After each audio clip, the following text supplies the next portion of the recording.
Welcome into Film Tank, the weekly podcast that covers both new and classic cinema. On this episode of Film Tank, we discuss the new film Mary Poppins Returns, starring Emily Blunt as Mary Poppins. If you would like to get in touch with Film Tank, you can always email us at filmtankshow@gmail.com. You can also find us on Facebook, Twitter, and Instagram at Film Tank Show. And you can listen to all of our episodes on our website, filmtankshow.com, or on iTunes. And now, here are your hosts, Nick Cheney, Toussaint Egan, and myself, Alex Diekman. Hello there again, everybody out there in podcasting land, and welcome in to episode 181. No, 181. 181. Oh, my bad. I can't count. Yeah, because... I'm trying to... I always sort of think back, because we did... Well, a couple weeks ago, we did... No. A couple weeks ago, we did... We did The House That Jack Built, which was 179. Yep. Then we did Top 6 of the Year, which is 180. So now we're on 181. Yep. You're so good at this. I am not. I have to look back every single time we show up and be like, which episode is this? I try to do it from memory. And yet we both end up in the wrong place. So that's good. It means we're human, so that's okay. So anyways, today we are discussing Mary Poppins Returns. The it's definitely not sequel, definitely not a rehash, really. Remake? Yeah, it's a check-in on what's happening in the Mary Poppins universe, sort of. You know, I think Mary Poppins cinematic universe. I think it was Who's that voice I hear? Hey, who? Is that Anna Bodazadu? Nope. See, here's the thing. On Not our the wrong yes, girl. yes, it is. By the way, on the last episode we had Anna on. Yes. I did not properly introduce her until about 30 minutes in, and I still haven't forgiven you. I've lost sleep over it. And it didn't even have to do with me. I know. I would expect that Anna will never be forgiving me for that, but that's okay. Well, she showed up for this episode, and that was like 3 weeks ago. I know, but here's the thing. I expect... Time in the flat circle, by the way. We've been getting a lot of flat earthers here recently, and it's getting a little annoying. Any hoodles. So I feel like the nice thing about a lot of the people who we have on this podcast as guests is every time they come on for an episode, I assume they'll never want to come back. And yet, most of them end up showing up again at some point. That is true. I know. Yeah. No, but I'm the opposite. Every time we have a guest, I'm like, they'll be back. Yeah, well, in my case, fuckers. you are indeed correct. So. That is true. So anyways, Anna Bodazadu and Nick Cheney here. What? Another week with an empty chair where Toussaint usually sits and sometimes gives his thoughts. I am a chair. And we are recording this episode late in the evening. In a day. Mm-hmm. It's been a long day for everybody. I was gonna say that sounds like a Brave Little Toaster situation. We've talked about that movie on this podcast. I heard that episode. Yeah, look at that. That's a tough watch right there. Disney animation. Phil Hartman episode? is in it. That's right, he is. And he was in an episode or in a movie that we talked about on a previous episode with Anna. Yeah, with Anna 3 weeks ago. Yep, called Jingle All the Way, all the way to 3 weeks ago. Really hammering this home. I just don't want there Theater to be of the mind, though. any doubt. Awesome at this. Oh, yeah. It's great. For anyone who hasn't figured it out, we'll just lay it out there for you, unless you are just clueless. We did jump in a time machine, and we just moved ahead 3 weeks to record this episode, so we can do it on the same day as we recorded the Jingle All the Way episode. It's incredible. You think it would be easier if we just recorded them on the same day instead of going through all that time travel nonsense, but I think the time travel was worth it. It's really important. Like if you see something like Interstellar, you will see that really. I mean, if you got to get the right points. I mean, first of all, you need to bend the paper correctly, and then make sure the pencil goes all the way through. Just like the teacher explained in Stranger Things. Yes. That example's been used a few times. Oh, okay. Never mind then. Nick is frozen. Nick has ceased to be able to move. Alex, I think you broke Nick. I don't think I broke him. I just think, I got a blink in there, so that's good. He's still alive. Ooh, a wink then, too. Nice. So, Mary Poppins Returns is a film that I honestly was not interested in until I saw the trailer. And then this was one of my favorite trailers of the year. And I'm happy that this turned out the way it did, because it seems like just another Disney rehash that has been rampant here recently, of them trying to cash in on nostalgic properties that they have from the either 90s during the golden age of their animation, well, the second golden age of their animation, or the actual golden age of their animation and other live action films that they did. So it's interesting that this ended up as good as it ended up being. Anyways, this is a film that Anna went to go see pretty much like the day it came out. Yeah, I'm pretty sure it was technically opening weekend, and a couple friends just decided that we were going to do it a few weeks before, which I never see. For the most part, I never see movies like opening day. But yeah, this was a Christmas release and just went for it. Boom. And then you saw it a couple days after me. I saw it actually on Christmas Day. Yes. Okay. Wow. Look at that. Merry Christmas to you. I know. It was awesome. It was a nice little treat. Oh. And then I got to see it again with Nicholas. So it's great. Awesome. It's me. That is you.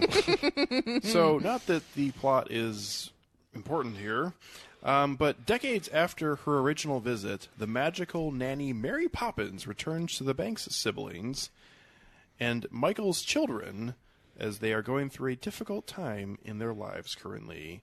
This film was directed by Rob Marshall, who is most well known for directing Chicago, but he also did other musical efforts, including Into the Woods and the weird Daniel Day-Lewis film 9, and he also directed Pirates of the Caribbean on Stranger Tides, in addition to other things throughout time, including Memoirs of a Geisha, but probably Chicago would be definitely what he's most well known for. And then you have the stars of this film, including the two main characters, which are Emily Blunt as Mary Poppins, and Lin-Manuel Miranda, who plays the character of Jack. Also here we have the delightful Ben Whishaw, and the equally as wonderful Emily Mortimer, and then also people like Julie Walters, Colin Firth, Dick Van Dyke, Angela Lansbury, who's fine, but we'll get into Julie Andrews not being here for whatever reason. And then you have a spoon-fed scene with Meryl Streep that hopefully gets deleted from the Blu-ray. Well, it's a spoonful of sugar that makes the medicine go down. No, Meryl's no good. So can we just have her I'm gone? glad I wasn't the only one who thought that. No, we're all in agreement. Okay, and I actually good. liked her in Mamma Mia 2, where she was killed off. And only had one song in which it was actually decent. But no, she shouldn't be in musicals. No. It's funny because I actually think she's probably the most overrated actor of this generation. Yeah. And yet at the same time, I feel like the fact that she's actually not good at doing accents is made fun of here a little bit. I will say... When they say, oh, we actually don't know what she's doing because she's got all these different accents. And it's like, nah, dog. I'll say in her defense, A, I agree with you.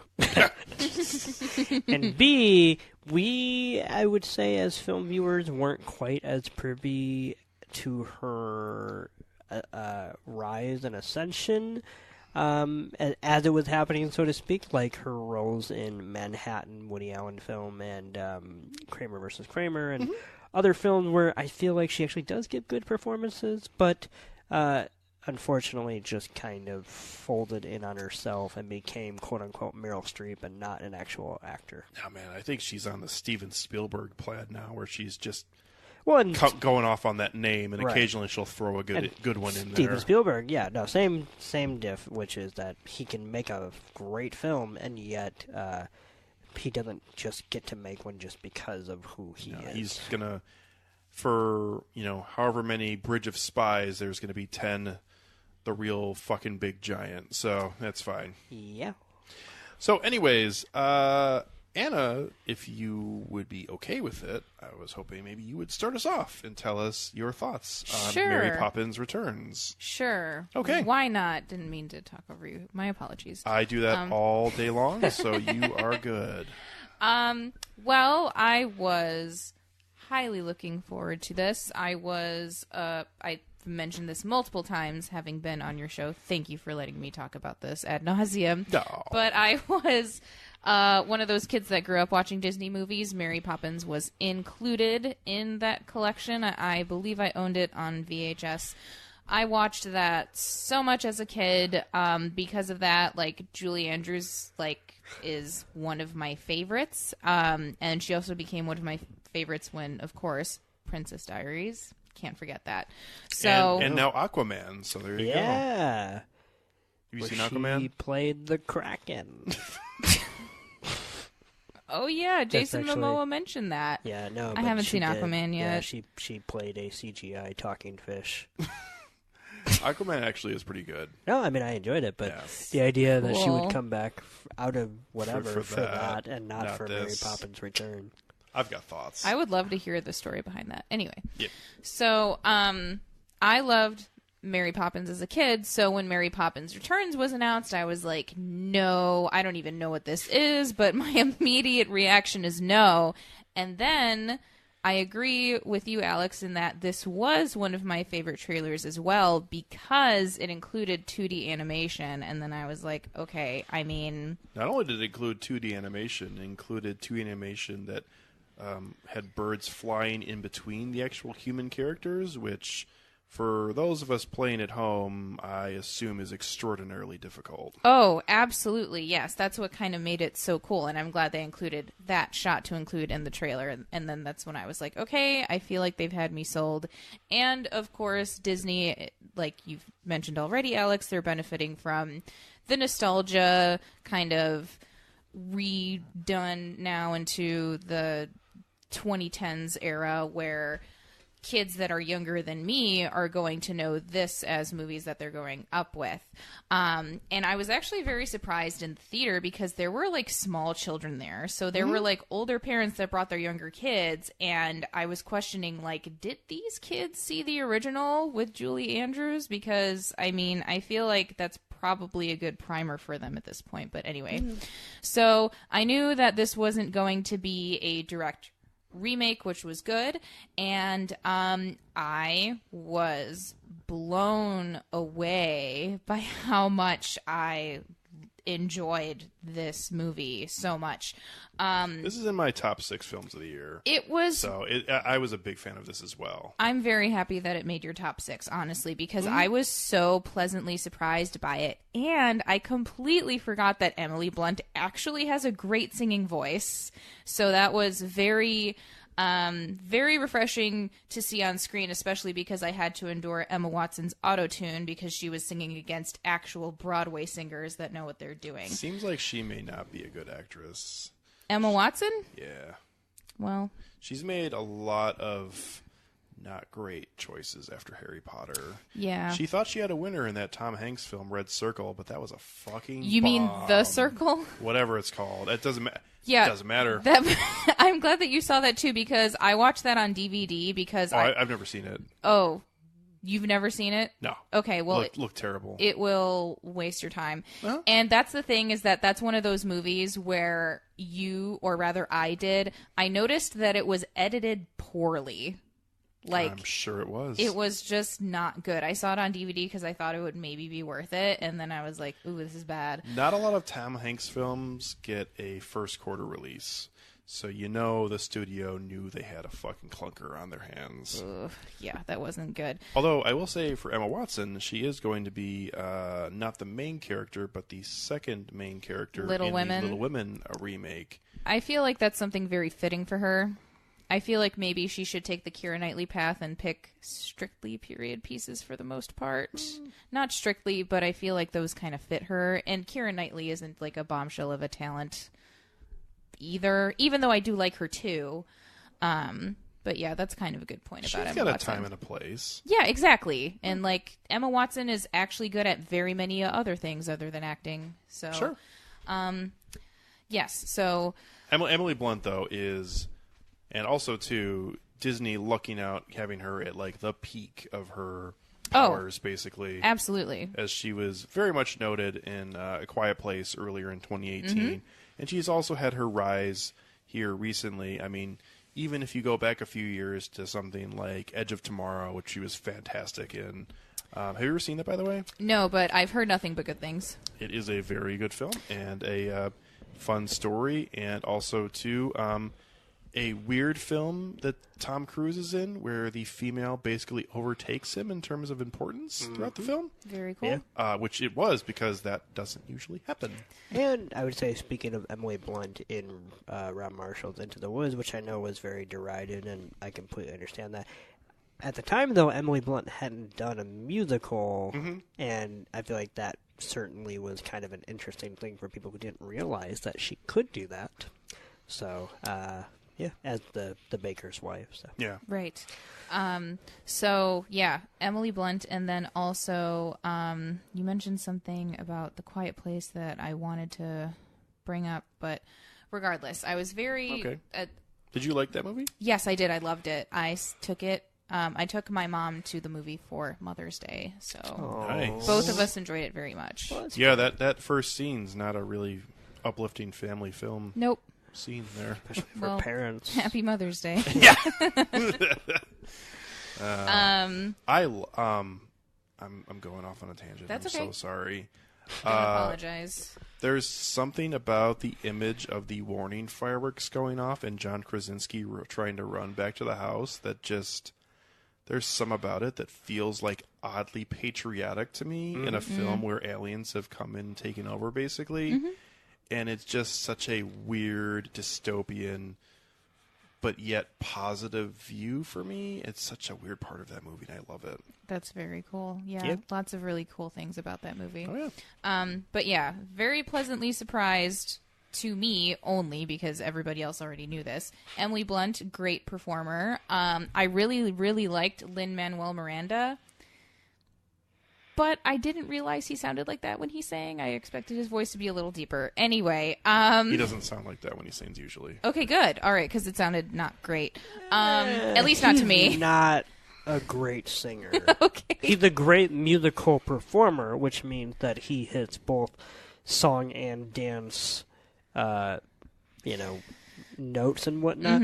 But nobody likes Hamilton because Miranda is a great singer. They like it because he can pull off that ridiculous amount of charisma meets breathless white boy rapping in that kind of background. But Right. some of those songs where he has to actually sing a ballad, I find I really like it and I find it endearing, but I wouldn't say that he's a good singer. Okay. I thought that Emily, who is like the biggest Lin-Manuel Miranda fan right now, like she is like way into everything he's done. Which is fair. And he's a fantastic performer and a fantastic writer. But we did just go see Hamilton recently. We took my parents to go see it. Yeah. And I thought I was going to get my head chopped off the next day when we were eating breakfast and talking about it. And I told her, and I was like ready to get bitch slapped. But I was like, Miguel Cervantes, who is the performer, I'm like, he's actually way better than Lin-Manuel Miranda. Yeah, I mean... And she's like, no, I actually feel that way too. I'm like...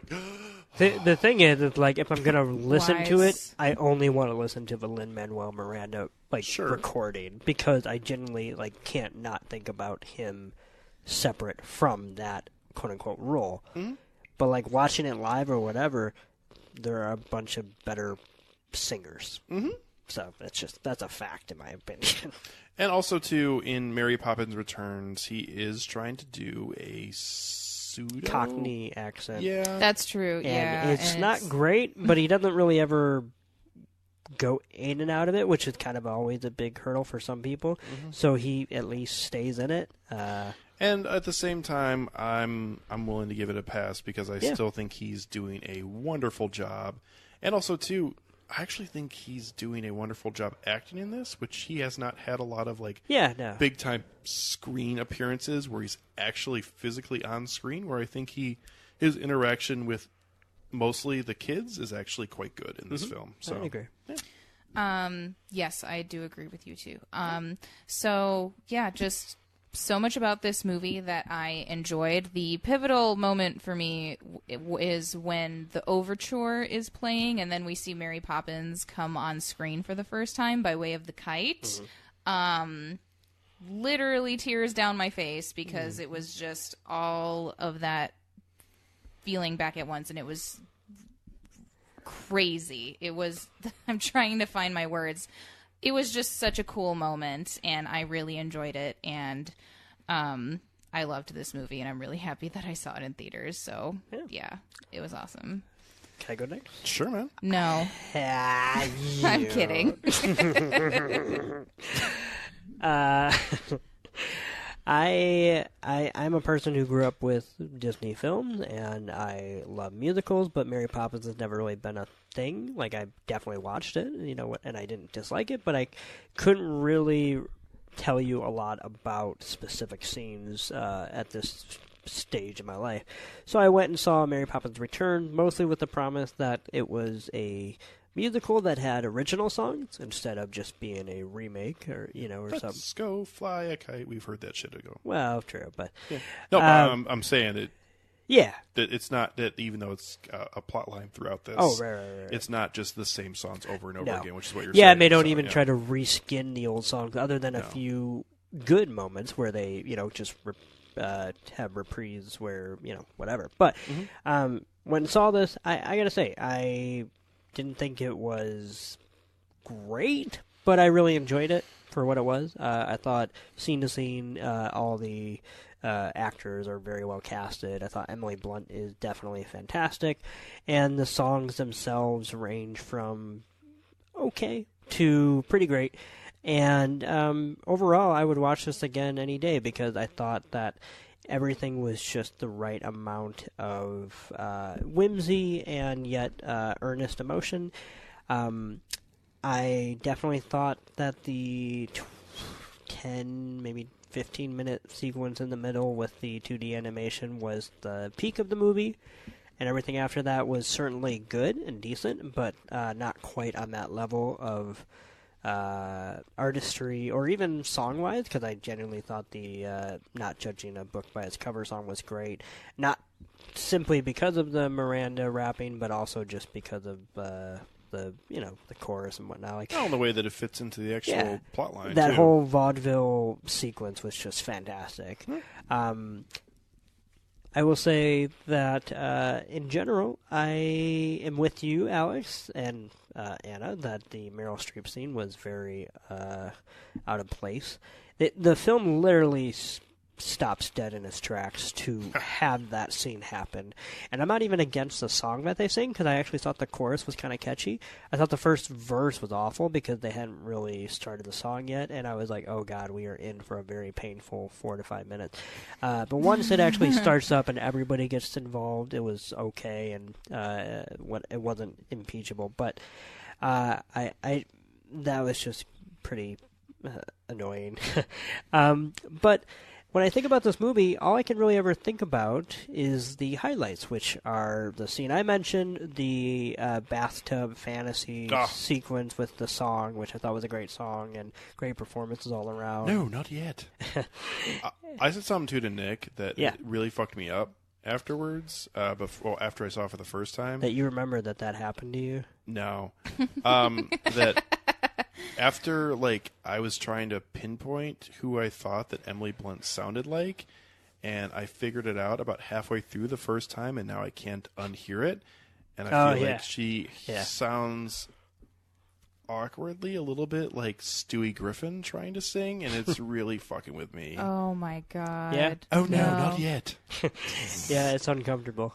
Yeah. Oh my god, no. Sorry, I just ruined the movie for you. It's unfortunate. But no, before I pass it off, I'll just say that the high points were a lot of fun. I don't know if I would call the movie memorable, because I know a year from now, if I haven't rewatched it, which I would not mind rewatching it, but I wouldn't really be able to name a single song from it. And I say that as someone who enjoyed it while I was watching it, but I feel like what's good about this movie is also what I don't particularly have an affection for, which is that this reminded me of the old Mary Poppins, which is that it was good, it did its job, the songs were fun, but it never quite leapt off of the screen with the fantastical mindset that it was really going for, which is that while I was watching it, I was enjoying it, but I don't know that anything struck me as something that's going to stay with me in any way, shape, or form. So for me, it was basically passable, and I would not begrudge anybody for really enjoying it, because it does a lot of things very well. So I'll pass it off. I thought this film was absolutely fantastic. I am a big fan, and I've seen it twice now, so I've basically had my feelings on this confirmed. And I just really enjoy the way that this film plays out and has a very simplistic plot that is somewhat similar to the original, but at the same time, this is a clear musical that really the plot is somewhat inconsequential to the final product that we see on the screen. And I do really like a lot of the comedy that goes throughout this film, too. I do think that is one of the very few things that I would almost strike a mark against that, is I feel like, as is continuously a problem with American presentations, is that when you try to do fun background gags, you sometimes just commit a little bit too much to that and almost try to bring that into the foreground, which is really stupid. There were more than one occasion of fun background gags involving Mary Poppins and other characters, and yet they're like, let's focus on this. And it's like, dude, just let it play out. It'll be even better. But that is such a minor critique in this just wonderful little film. Colin Firth is giving a fantastic performance here as the villain, as he is just owning being an a-hole too, and also at the same time having this very cartoonish plan of trying to steal all the money from all the people who have their money in the bank, which is really kind of like, it gives a very Potter from Wonderful Life vibe of he's just a bad person to be a bad person, which is weird. And also, too, he has a great line when his main companion, or whatever you want to call him, says, well, you said I know what I said. He gets very angry about it, and it's great. But at the same time, one of my favorite parts, and also one of the most fucked up parts that I actually nudged Nick on, and I was going to mention, I said, this is going to be even weirder when you think about it later. But when we see the characters who are supposed to be the, good people outside of the tent, and we find out that they actually are supposed to be stand-ins for Colin Firth and his two friends or coworkers or whatever, they were voiced by the same people. Yeah. It is so fucked up that when they are stealing all of their things, including Georgie's giraffe, that the guy who's the portly white guy with the glasses says something to the tune of, "Oh, we've been watching you for a long time, and we've been meaning to do this from your nursery." And I'm like, that is so fucking creepy. And it's weird because you were supposed to be a real person who's been like having your eye on this house of wanting to steal it. Like, it gives a very like Joe Pesci from Home Alone vibe of, I've been wanting to fucking steal that shit for such a long time, and now I can get my hands on that giraffe. And it's like, what the fuck is going on? So that was a little weird and wonderful at the same time. All that being said, the whimsical nature, especially early on in this film, is just so fantastic. I love everything from the musical numbers that happen throughout the film, but more importantly, the earlier ones that are wonderful, to the talking umbrella, which I thought actually worked out really well, and even paid off at the end with the Dick Van Dyke scene, which would have seemed a little weird, but it does kind of pay off that a little birdie told me, and it happens to be a bird on the umbrella, so whatever. And then, for sure, my favorite two sequences, well, actually, there are three of them. I love this movie. The one that you already mentioned, Nick, which is the animated scene, which is fantastic, and the huge musical number that happens there. But also the bathtub number, can you imagine that, is absolutely wonderful. Just the idea of people floating around during a magical number is just so excellent, and it lands here and feels a little cartoony, but at the same time, I think that's what it was trying to be, so it totally works out that it looks a little bit, I don't want to say like airbrushed or something like that, but it looks a little fake, and I think it totally works perfectly here. And in terms of a look, oh man, when they arrive with the other, whatever the term is that they use for the other lamplighters. Learys? Yeah. And during that... Larry the Cable Guys? Oh, God. During that whole sequence, when they, like, turn the corner and they're all just, like, hanging from the lamp, like at the beginning of the Beatles Love Show in Las Vegas. Yeah. Just the look of that with, like, the darkness and the light coming from there and you just see the shadows is just, oh, man, it's so great. Just love it. Very cool. And I also love the final number with all the balloons and everybody flying. I like that number a lot. Like, those are the kind of things that, like, get me close to tear-jerking in the theater because I'm like, look, people can be happy. Oh. Yeah. Aww. Fun fact, in that scene, Mrs. Potts is there. She is. Yeah. Angela Lansbury. Angela Lansbury. Let's get to that real quickly. Yeah. Julie Andrews said she didn't want to do this film because she didn't want to step on Emily Blunt's dick. But let me tell you, they wrote a whole, pretty big. Yeah, they wrote a whole scene just for her Not to be literally, just to literally hand a red balloon to her and say, "I think this one is yours." And she said, "No, I don't want to do anything with that. I'll go do Aquaman instead." So you know what? Fuck you, Julie Andrews. They should have at least had like Winnie the Pooh give her the balloon or something. Synergy. Nothing is below Disney. Synergy. No. But no, I'm with you. That was very awkward. In a way in that, like, I love Angela Lansbury, so I actually think she was quite delightful in that It scene. made no sense here, though. But, yeah, it was very out of place and very awkward. It seemed like Disney was probably angry that she didn't come back, and they're like, fuck her, we're leaving the scene. Yeah, like, well, and not only that, but, like, we'll get another, like, high-profile elderly woman that is of Disney history and whatnot. Mm-hmm.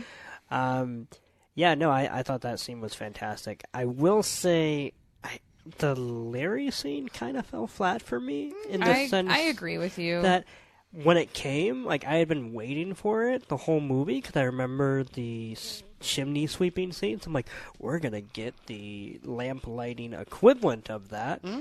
And by the time we get to it, I liked it, but I also thought it was weirdly non-fantastical, and I know that they're not Mary Poppins, but I genuinely thought there could have been a little more play with the light and shadow, because I thought there actually kind of was there. There was, opinion. but then like BMX bikers come in, Yeah, and I'm like, okay, fair. so this is just the Ringling Brothers, and It's definitely not because they are out of business. well, that is true.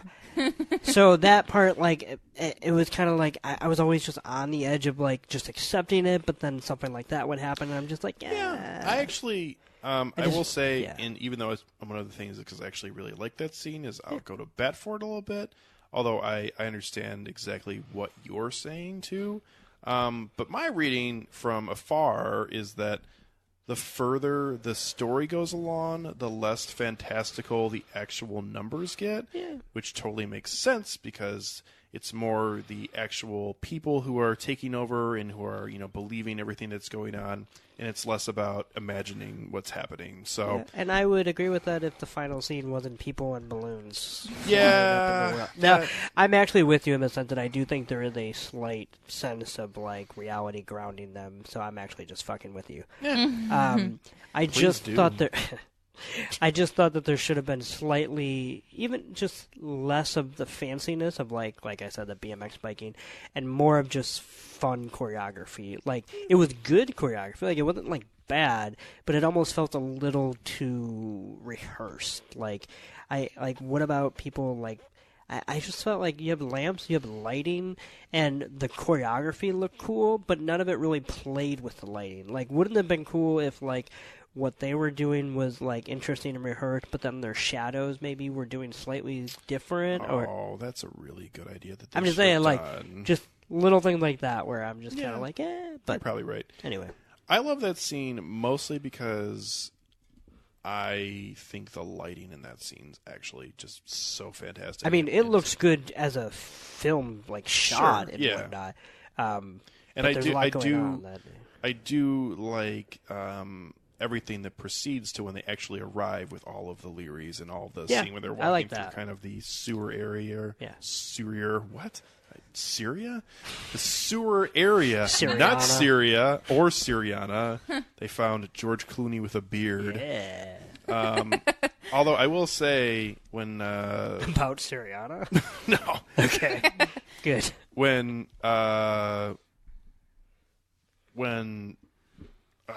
he has a Jack, Lin-Manuel Miranda's character has a good line about it being darkest just before the light. I could not think about The Dark Knight and Aaron Eckhart. Yeah. So that line is That's funny. basically taken forever, in my opinion. So Batman Forever.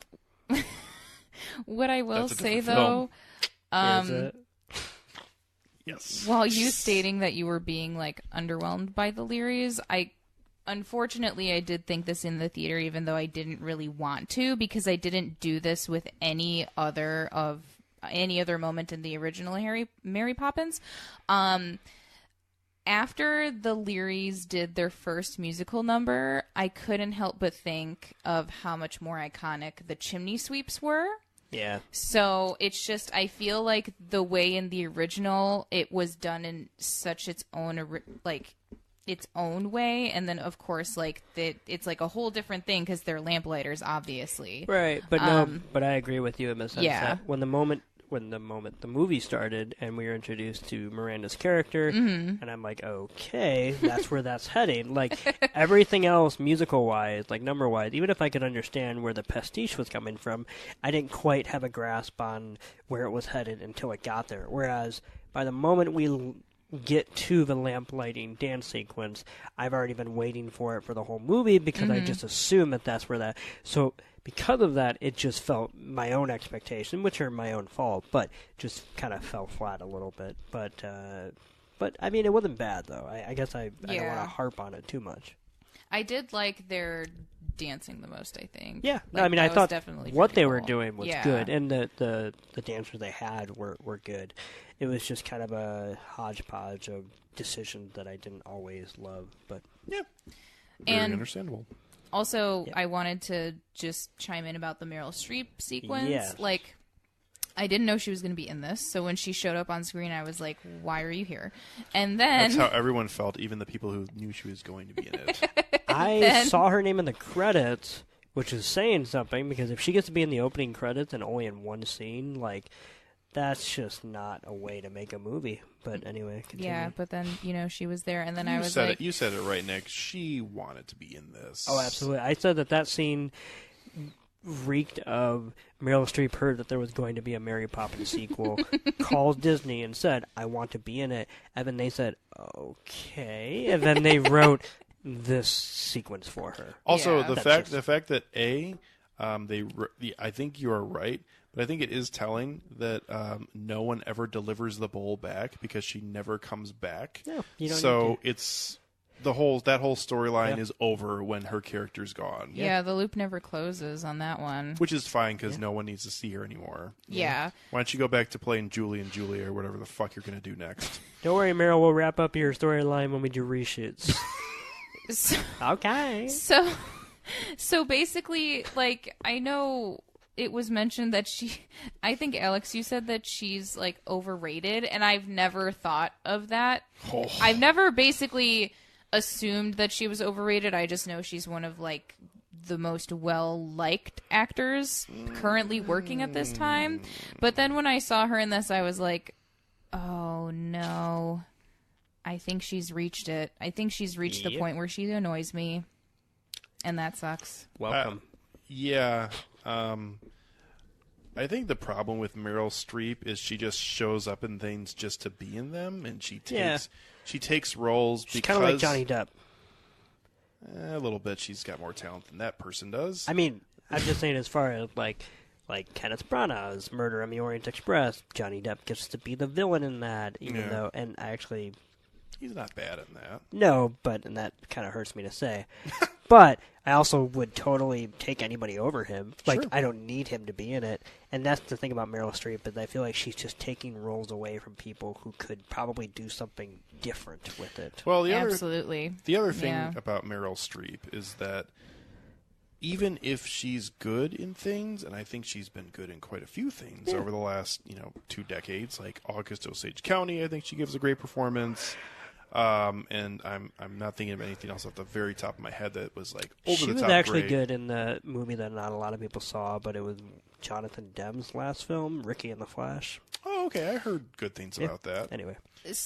But she played a normal person, and she didn't have to do her, like, I'm playing a character. But here's the thing that differentiates her from other people, where I feel like there are like these like big roles that are out there, and she's like, I feel like someone else probably gets those roles, and she's like, yes, I would like to play Margaret Thatcher, please. And they're like, well, we don't want you. I'll be playing Margaret Thatcher. Well, let me decide these things. Like, damn, she's good. I feel like that's how that goes. Yeah. Or like Julia Child, she probably handpicked that role. Yeah. Or the role in The Post. And even though I've heard, even though I'm sure that actually she's very good in The Post. That was the first thing I've liked her in quite some time. And I've been meaning to see it, and I still have not seen it, and it's been over a year, so I need to get my shit together. Yeah. But at the same time, I've always felt like she probably peaked in the late 80s, and ever since then, she's been living off that shit for the last 30 years. Well, yeah. And that does... In the 80s, she was on a real hot streak. And because of that now, her children have acting careers, so... That's a shame. I don't begrudge anybody for enjoying her, because I do think there is... And she's not a bad actress. She's not bad in at the what slightest. she does. She's just like, let other people do some of that. Well, it is something Be like Stan Lee and just show up for these stupid scenes in Mary Poppins. Because at the end of the day, as much as I didn't like it, I'd rather you just be contained to one stupid scene than like take somebody's role that maybe that could have been a launch pad for a new actress. Yeah. Or actor or whatever. The other thing, too, about Meryl Streep is that she's been around doing this for a long time, and she gets nominated for an Academy Award almost every fucking year. Yeah. But I will say, it's pretty telling that she's won, I think, 3 times, and she's been nominated like 18, which means she's a big loser. So, there you go. Statistically speaking. Statistically, she did win 3 times, but she's lost 15, so that's a lot of losses. Well, Bradley Cooper was nominated, I think, 3 times, and he'll be nominated at least a 4th, and then he'll just continue to lose. So he actually may win for Best Leading Actor, even though I don't think he should. I can see that. I mean, I could see. I haven't seen A Star Is Born. I can't speak, but I just hope Rami Malek doesn't win. Sorry. He probably will be the front runner if I had to guess. And Lady Gaga's not going to win because Olivia Colman's got that shit locked up for Best Leading Actress, but that's okay. Yeah. You know what? I know you don't really care about the Academy Awards, so it doesn't really matter. No, I was just thinking about that. Oh, okay. But yeah, no, I think you're right. Yeah, probably. You know what I was super happy about when I was watching the Golden Globes is that this award season, there's no Jennifer Lawrence, and I'm so happy. I did see that commercial over and over again, which always makes me a little happy for the Golden Globes. I think it is very telling that they included that in their promotional material where she came on stage when she won for Silver Linings Playbook and she said, "I beat Meryl," which I feel like collectively I was like, yes, you did. Fuck Meryl. But at the same time, boy, there's someone who's not very genuine. Yeah, I definitely did not like that she freaking said that. Like, No? I thought, like, even though she did say, like, I beat Meryl, like, how fucking shitty would it be if I was jokingly like, I beat that person, one person in that category. I thought that think was rude. once you reach a certain level of stardom, you owe it to the public to not take yourself so seriously. Yeah. That's your career. I mean, Jennifer Lawrence dropped out of middle school. I don't think she's ever taken anything seriously. That's pretty fucking good. I'm sorry. That's pretty Dropped out wonderful. of middle school. Yes. I don't feel like middle school children can drop out of school. I feel Well, like that means that's what that, she fucking said. So Well, talk to her parents about that. I mean, if you want to talk about just taking ownership of your past, whatever, but that seems like something that may have been forced upon her. It could be. She also hasn't made very wise decisions here in the last couple of years. She was in Like that Darren Aronofsky. She was in that weird Darren Aronofsky film, and then dated No, I him meant for a while. yeah, Oh no! dated him. And then she did that movie Red Sparrow, which I actually didn't hate, but her accent in that was just awful. Yeah, that wasn't great. No. So and now But she's basically done. I mean, for the What? She's going to be in the new X-Men movie. Which isn't even called X-Men for some reason, which I think is Well, it's odd. called Dark Phoenix. it's Dark Phoenix. But it was wasn't it originally called X-Men Dark Phoenix? It still kind of is. Yeah, I was going to say. That's semantics on the poster, I think. I think it's still called X-Men Dark Phoenix. And I'm sure J-Law will be back in some capacity, but I think the highlight of this era for her is done. We'll see. So, who wants to go to final ratings for Me. Mary Poppins Returns? Okay, we'll let Nick go first. I give it 3.5 out of 5 stars because I Okay. genuinely enjoyed it while I was watching it, and I pretty much thought it was delightful. I think as much as the plot doesn't matter in this movie, it could have been a little tighter, so to speak. Mhm. So I just didn't really fall in love with it. But definitely, from scene to scene, it is a delight and just a lot of fun. So 3.5 out of 5 for me. So I am a big fan of this. It's one of my top 6 favorite films of 2018. I think this film from start to finish is an absolute delight. It also hits me in the feels a little bit, even though I don't have personal experience. My wife does. So a lot of very powerful moments when you talk about family members, specifically mothers dying. And that scene, specifically the one in the middle of the film, is super emotional after the nightmare scene and everything happening there. And that actually is also one of the better parts of the film because we get this weird glimpse into Mary Poppins' life, which is weird because she actually is, I think, actually feels to me always like this person who's like performing this like weird chained to service hell kind of thing where she just has to fly around and be people's nannies when they need it and then go to the next place forever. And there is a weird spot where she like lends in like a previous thing. She says something about a spoon, which sounds like something she probably lost when she was a child or something like that. And during the end of that emotional scene, when she closes the door, she like has this weird look off into space where it seems like maybe there is something about her personal past, which I'm sure has a tie-in to P.L. Travers and everything with that whole storyline with Mary Poppins. But I loved so many moments throughout this, and also so many of the musical numbers, even though I'm not the biggest musical fan ever. If it does done well, I will be all about it, and this falls right into that category. I could speak wonderful things about this film for, an hour or something like that. So I will just tie everything up by saying I really love this. I gave it a 4.5 out of 5. I thought the performances were a highlight here, specifically Emily Blunt, Lin-Manuel Miranda, and also Ben Whishaw, who is just a delight any day of the week. Also, too, undoubtedly a reference to Paddington with the marmalade is the only thing they have left in the kitchen. That is literally a Paddington character talking to the guy who voices Paddington. Correct. Like, if it was even another actor, then maybe I'd be on the fence, but there's just no way that's not. A wink. Nope, yep. Nah. So I finally got one right. Yes. You did. I'm proud of you. It only took 5 years. And I'm just a huge fan. I think this is a wonderfully put together film. One of the best trailers of the last year. I was on the fence between this and that Mission Impossible trailer being the best, which the Mission Impossible trailer won because it was just so fucking good. But at the same time, the Mary Poppins trailer, especially ending with her falling backwards into the bathtub saying, "Here we go," and that's basically just the end of it, is just so perfect.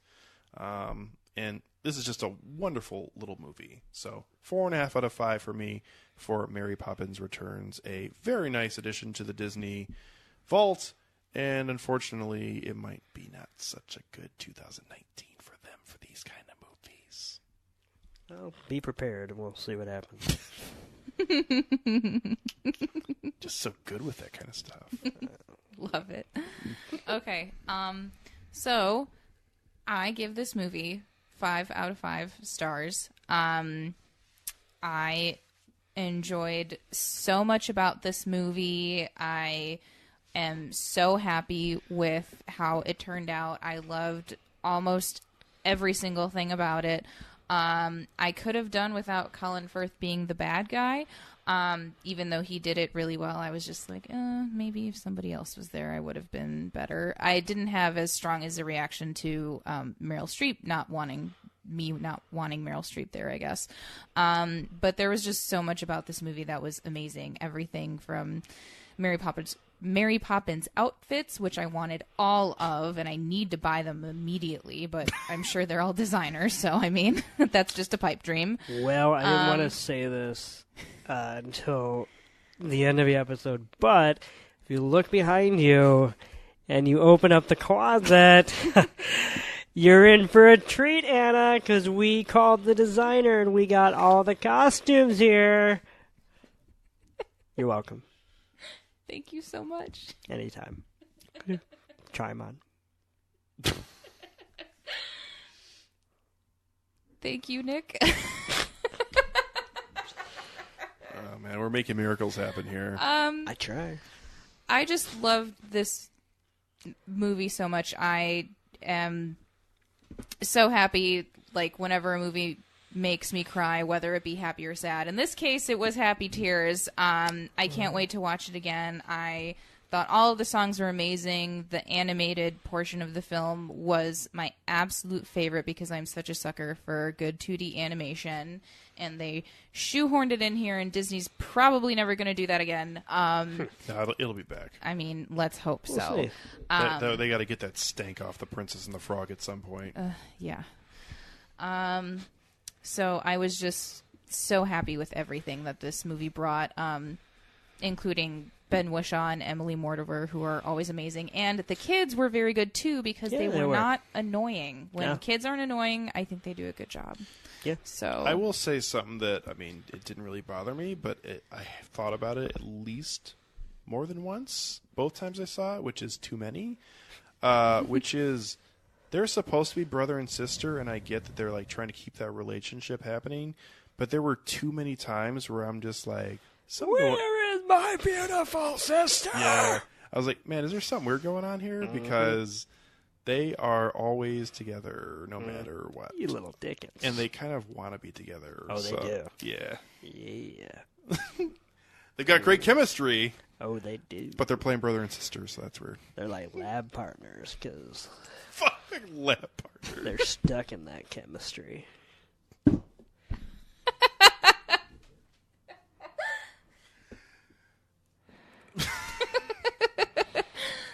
I like those buns and burners because they're very productive in the classroom. Anyway. Do kids still use that? Do they have science? Oh, now? hell yeah. I think they do. It's like science right next to their coding classes. Well, of course they do. They have STEAM. Science, technology, English, arts, and math. Okay. No, STEM engineering. and Duh. STEM. Yeah. STEM, But not STEAM STEAM. is STEM. STEAM is STEM. STEAM is just art added to STEM because people were slightly offended that art was not. Oh, I didn't know STEAM was a thing. I thought it was Yes. exclusively I STEM. mean, I'm not saying people aren't doing STEM, but STEAM is the new STEM. All right. And then you need STEAM to, is making those theater kids feel included. It's It good. really is, actually. Yeah. Then you need to have an entire period just for Fortnite. Really important. Great. So 5 out of 5? Yes. Okay. That was my rating. I loved this movie. I can't wait for it to make me cry again. Oh, that was heartfelt. That was wonderful. I can't wait for it to make me cry again. I mean, I said the same thing about Avengers Infinity War, so. I just watched that for the first time Yeah. since the theater last night. Actually, I It's did on too. Netflix already. Yeah, I saw Because that. I showed it at the library for a movie night program. Yeah, I didn't really pay attention though. that's very understandable. It's a winner. Yeah, I'm a fan. It's Thanos could have been a lot better. They botched that big time, but that's okay. It worked out okay. Unrivaled action for the most part. Okay. If you out there have any thoughts on Mary Poppins Returns, always feel free to get a hold of us at filmtankshow@gmail.com to let us know about that. So, when we come back, I am not sure what film we're going to be talking about next. Who knows? But, tune in. Yeah. Yep. That's correct. So, when we have our next episode, we'll be looking forward to talking about that film and looking forward to many more episodes here in the future as sometime later this year we'll be crossing over that 200 episode threshold, so that'll be fun. We will not do another Predator movie this time. No, we've already to mark done the occasion. too many. We did one. We did two. No. Because we did the Predator. Yeah. We did the new one, didn't we? No. Oh, I've seen Still. too many Predator films, then. That's what I meant. I love the look of disappointment on Toussaint's face when he opened my Christmas gift from him. And it was the new Predator movie. Yeah. And he's like, oh, this is the new one. Yeah. Oh my god. I gave him the original trilogy about 2 years ago or something, so it's only full circle that he should get the new one. It's funny because I got it for him for literally a 12-minute special feature on it of the making, basically, of the Predator if you character. like a which seemed franchise, though, you like a franchise. That's It'd true. be like if you gave me Jigsaw, the 8th Saw film for Christmas, like, hey, I bought that for myself. So I was going to say, I I'm didn't pretty need sure any. you own that already. I didn't need help with that. Yeah. But I would agree that that's a shitty movie, but I would watch that any day because I like that franchise. So There's going to be another Saw movie, isn't there? I hope so. Yeah. God damn it. Thank you very much again to Anna for joining us. It's always Thanks, Anna. awesome to have you on our episodes. Thank you again for having me. It's always such a blast being here. Oh. It really is. Well, we're glad that you're... So much has changed in the last 3 weeks. I too. know. Yeah. Well, we said this episode was going to be only half an hour, and we only doubled that, so that's okay. All You right. did a really good job. Hell yeah. So, from Anna and Nick and myself, Alex Diekman, thank you very much for listening to us here with Film Tank. We'll catch up with you next time.